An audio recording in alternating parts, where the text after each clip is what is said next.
Assalamualaikum warahmatullahi wabarakatuh.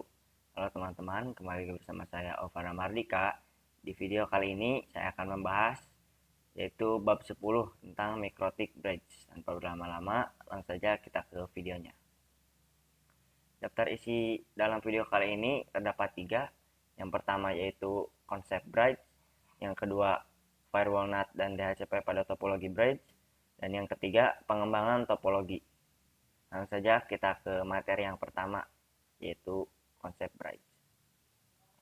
Jadi, bridge ini adalah menggabungkan beberapa interface menjadi satu interface virtual dengan kategori satu segmen jaringan. Nah, kita bisa menggabungkan dua ether menjadi satu, misalnya ether 2 dan ether 3 menjadi satu interface virtual, sehingga kedua PC tersebut mendapatkan network yang sama. Misal pada gambar di samping ini, VPC 1 memiliki network 10.10.10.0/24 dan VPC 2 memiliki network 20.20.20.0/24. Jika di bridge itu menjadi satu network, misal di network 30.30.30.0.0/24. Jadi satu network dan menjadi network 30.30 ini. Nah, bridge bekerja pada layer 2 dengan memisahkan collision domain menjadi dua bagian. Dan juga semua tipe interface seperti wireless, ethernet, SPI tunnel bisa di bridge.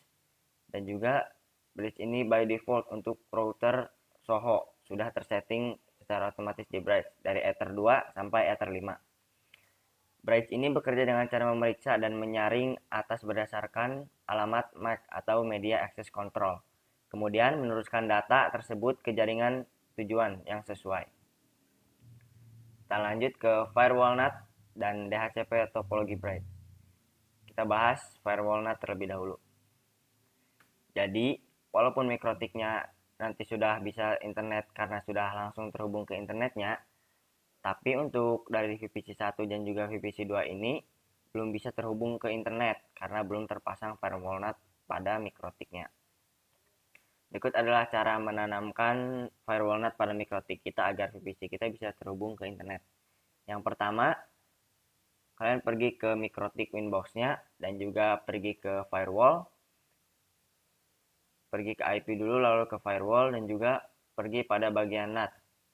Lalu add atau plus.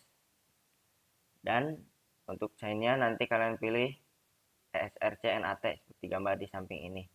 Dan juga untuk out interface-nya, lalu kalian pilih ether 1. Dan action-nya nanti mesh squared. Lalu apply dan OK. Dan juga lakukan pengujian di setiap PC dengan cara ping 8.8.8.8. Nah, jika belum bisa ping Google.com domainnya karena pada bagian DNS-nya belum kita isikan salah satu IP Google. Kalian bisa tinggal ketik show IP, lalu ketik IP DNS 8.8.8.8 dan juga terakhir ketik ping google.com. Seperti pada tampilan di layar ini ya. Selanjutnya, jika ingin IP dari VPC 1 dan juga VPC 2-nya itu IP otomatis, kalian bisa pergi ke mikrotiknya lagi dan kemudian konfigurasi DHCP server. Caranya pergi ke mikrotiknya lagi dan juga konfigurasi DHCP server, lalu pergi ke IP, lalu DHCP server, dan juga pilih DHCP setup, dan lalu pilih Ether Bright DLAN seperti yang ada pada gambar di sini, dan juga klik next atau OK. Lalu OK. Lalu lakukan pengujian di VPC 1 terlebih dahulu, setelah itu di VPC 2. Cara melakukan pengujiannya yaitu ketik IP DHCP, lalu ketik DORA IP, dan juga ketik ping 88.8.8, lalu kalian ping google.com dan juga ketik show IP. Nanti akan muncul seperti gambar di samping ini. Selanjutnya kita ke pengembangan topologi. Nah, tujuan dari pengembangan topologi ini yaitu menyambungkan mikrotik 1 dan mikrotik 2 yang memiliki klien VPC 3 dan agar VPC3 ini bisa memiliki network yang sama dan bisa internetan. Nah, kita bisa menggunakan fitur bridge ini agar nanti Ether yang mengarah ke MikroTik 2 ini bisa kita gabungkan pada interface bridge pada MikroTik 1. Ini contoh gambar yang belum tersambung. Nah, langkah yang pertama, kalian bisa hubungkan MikroTik 1 dengan MikroTik 2 terlebih dahulu dan kemudian cek MikroTik yang baru apakah sudah terdaftar di Nightboard-nya. Caranya, bagian router pertamanya terlebih dahulu dan juga pada bagian ketik IP Nightboard print. Lalu coba cek pada bagian login yang baru, loginnya menggunakan admin, passwordnya kosong, lalu new passwordnya di skip aja dan juga nanti coba cek IP Nightboard printnya. Lalu coba aktifkan fitur Romon agar MikroTik yang kedua bisa diakses lewat Winbox. Seperti yang ada pada gambar di samping ini. Yang pertama ketik tools, yang kedua ketik Romon, yang ketiga set enable, lalu yes, dan yang terakhir yaitu print. Maka kalian sudah terdaftar ya. Selanjutnya buka Winbox, lalu connect new Winbox. Nah, caranya klik connect Romon, lalu klik Nightboard, lalu kemudian konekkan pada MikroTik kedua, lalu apply, lalu connect. Nah, seperti pada gambar di samping ini. Dan ingat setiap router harus diaktifkan Romon terlebih dahulu agar bisa diaktifkan. Jadi harus mengaktifkan Romon terlebih dahulu. Nah, selanjutnya kita coba hubungkan dari komputer 2 ke klien dan juga nyalakan. Nah, agar VPC3 ini bisa mendapatkan IP 10.0 yaitu dengan Ether 4 pada bridge yang sudah dibuat. Nah, selanjutnya hubungkan Ether 1 dan Ether 2 di MikroTik kedua menjadi bridge agar tinggal meneruskan paketnya saja.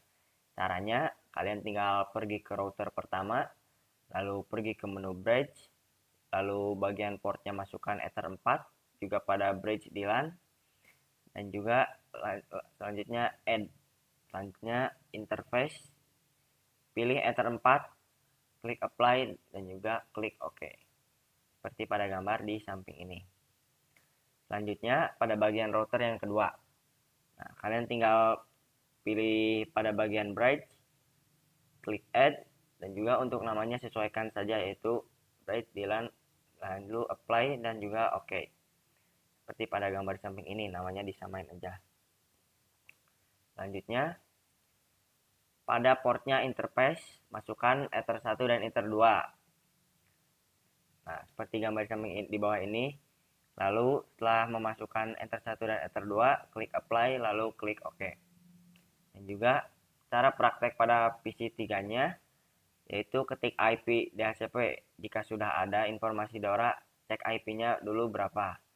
Lalu ketik show IP, dan juga selanjutnya ping 8.8.8.8, lalu ketik IP DNS 8.8.8.8, dan yang terakhir ping google.com. Nanti akan muncul tampilan seperti ini ya, jika sudah ping google.com. Nah, mungkin sekian saja video presentasi dari saya tentang MikroTik Bridge di bab 10 ini. Kurang lebihnya mohon maaf, dan jika ada salah kata mohon dimaafkan. Wabillahi taufiq wal hidayah. Wassalamualaikum warahmatullahi wabarakatuh.